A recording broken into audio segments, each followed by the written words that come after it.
ito namang viral number 10, mga kabradsis. Ito po na-mention ko na dati, no? Number 10. Sa entrapment operation ng isang paring nanggahasa ng minor de edad sa Cagayan. Pero ang siste, hindi lang daw isang beses nangyari ang kahalayang ito. Ang masaklap nangyari pa raw ito sa loob mismo ng kumbento. Magbabalita si Jenny Dongon.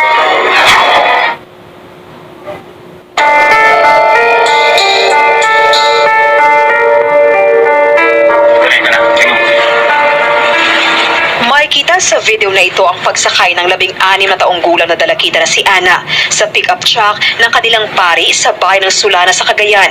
Pagdating sa liblib na bahagi ng palayan sa Barangay Iraga, huminto ang sasakyan. Dito na rin lumapit ang mga otoridad.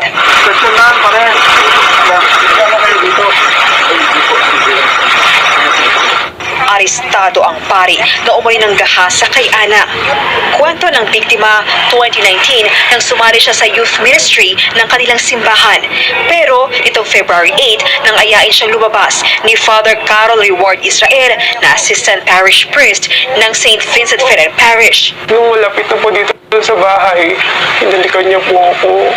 Tapos yung pisa niya na po yung masisilang bagay ng katawan ko. Tapos humiglas po ako.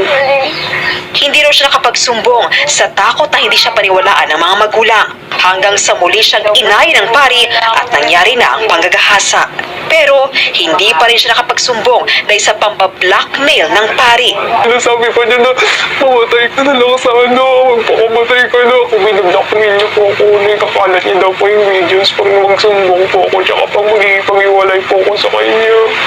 Pero nitong Oktubre, naglakas na raw siya ng loob na magsumbong sa kanyang guro. At nang muli siyang yayain ni Father na lumabas, dito na isinagawa ng NBI ang operasyon.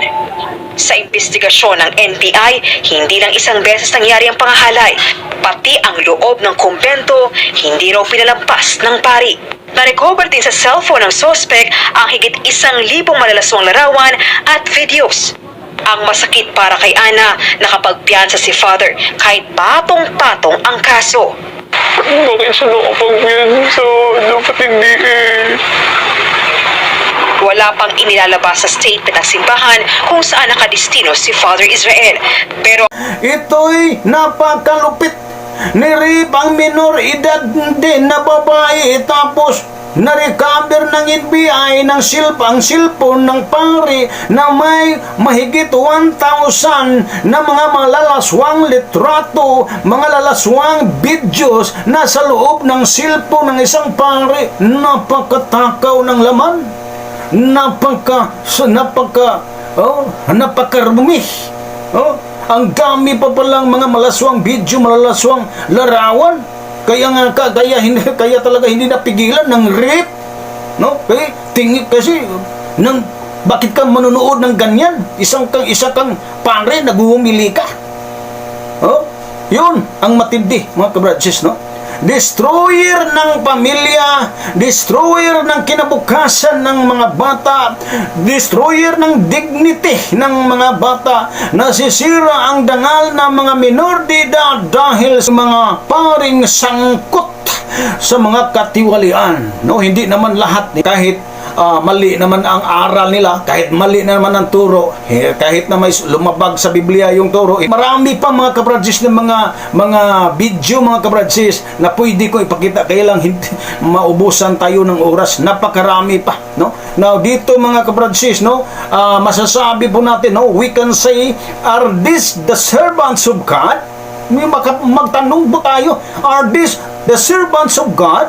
Or is this the religion founded by Christ or religion founded by Satan? Yun, mamili ka. Sino kaya ang founder ng religion nito? Christ or Satan? You will be the judge, mga kabradsis. Kayo lang ang maghusga.